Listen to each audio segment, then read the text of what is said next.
Hi guys, welcome back to my channel.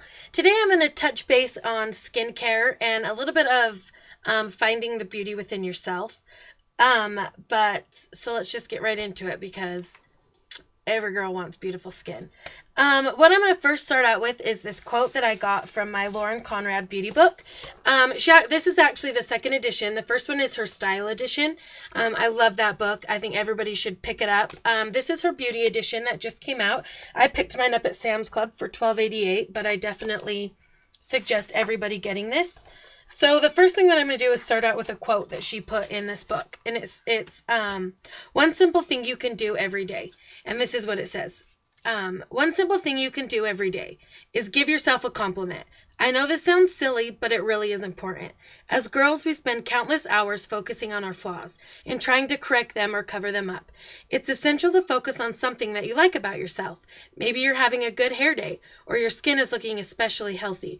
Take a moment each day to focus on the good, and then try to carry that with you throughout the day. Because while bangs don't look good on everyone, confidence does. I just loved that little quote, and I thought that I would share it with all of you guys because I can't express how important it is to feel good about yourself. And even if, like, what do they say, fake it till you make it?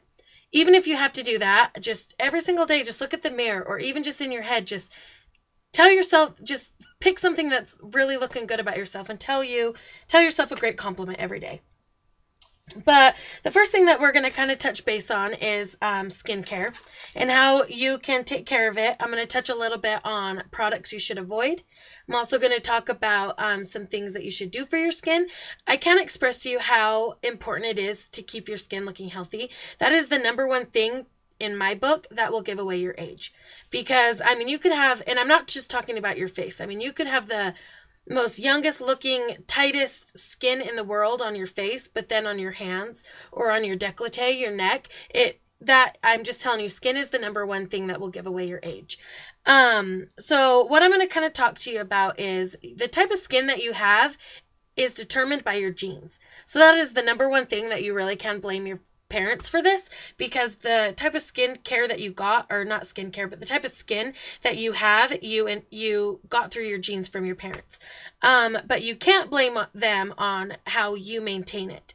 So we're just going to talk about some things that you can do to help maintain and just keep your skin looking beautiful and refreshed. The number one thing I'm going to talk about is drink water. I cannot express to you how important water is for your skin. Your skin is the largest organ that you have in your body, and so obviously you're going to want to drink lots of water to keep your skin dehydrated.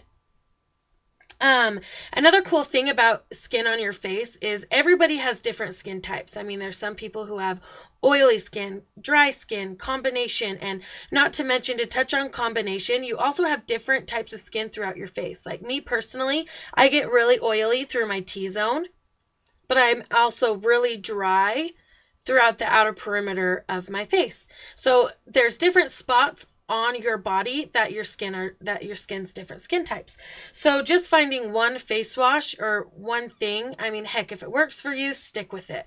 But that's also why maybe something that used to work isn't working so much anymore, because you could be more dried out or you could be more oily than usual. So all my little notes here. One thing that I'll touch on real quick is sunscreen. I cannot express to you how important sunscreen is. Anytime you guys go out in the sun, put a sunscreen on. Whether it be in your BB cream, like this is the 8-in-1 medium sheer. It's the Maybelline BB cream. And this itself has SPF 30 in it. So what I'm going to suggest to you is anything that is over at least SPF 15, always put sunscreen on your face. Also put it on your neck and your hands. Anywhere that your skin is going to be exposed to sun, cannot express to you how important it is to wear sunscreen. Also, another thing that I do is I find a little lip balm that has SPF in it, and I just put it in my purse or in my pocket. That way, no matter where I go, I'm always moisturizing my lips. Always. And there's also a lot of lip tints out there with SPF in it that you can also glam yourself up, because you can buy like a tinted colored one. But I can express to you, that's my number one thing that I'm going to say is wear SPF. The next thing that we're going to kind of talk about is exfoliating. Another good thing that you should do about once to twice a week, depending on how oily and how dry you are. If you have very dry skin, I only recommend doing this probably once a week. As to where if you're more oily or normal skin, I would do it probably 2 to 3 times. So I would say just a couple times a week. But exfoliating is very, very important, because what happens is your pores, sebum gets built up in your pores, and sometimes exfoliating is what you need to do to just really clean them out and get your skin really glowing and healthy. So, one little tip that it says in this book is, it says, if you rub your fingertips across your face, particularly around the perimeter, and if you feel a bit of roughness, this is likely due to clogged pores. So if you go like this and you feel a little bit of roughness, it's due to clogged pores. So what it's suggesting is that's dead skin, that's oil, that's that sebum that has clogged your pores. So you need a good exfoliator to get that out. The next thing we're going to touch on is moisturizing. Always, always moisturize. I am the type where if I get a moisturizer anywhere on my face, I automatically get a zit. It's really weird. So I kind of have a love-hate relationship with moisturizers. But one of my favorite is this hydrating eye cream. It's the Bobbi Brown hydrating eye cream. I really love this just to moisturize on my eyelids. And then the face cream. Sorry guys, that's up close and personal. The Bobbi Brown face cream I also love too. I try to at least put this on where I'm dry. Where I'm oily, I avoid it sometimes, because I kid you not, I put this anywhere around my nose or my chin and I'll automatically get a zit. But always, always moisturize. The next thing that we're going to talk about are some ingredients to avoid. When you are looking through your skin, like your moisturizers or your face wash, always get stuff that's fragrance free, because fragrance a lot of time will irritate your skin. So unless it's like a natural fragrance, like a rose hemp or something natural or organic like that, then you can stick to a fragrance. But most off, I always look for a fragrance free, like I always look for a fragrance free, any kind of soap or anything. The next thing is color tar or colored dyes. Those are really bad for your skin as well. Another thing to avoid in any of like your toners or your face wash is formaldehyde. I'll also link some of these down below if you don't know the spelling and stuff. Some other things that you need to avoid, and this is always avoid aluminum.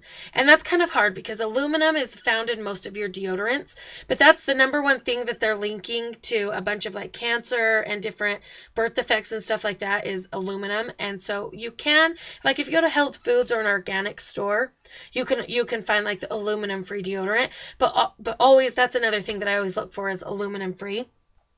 And parabens.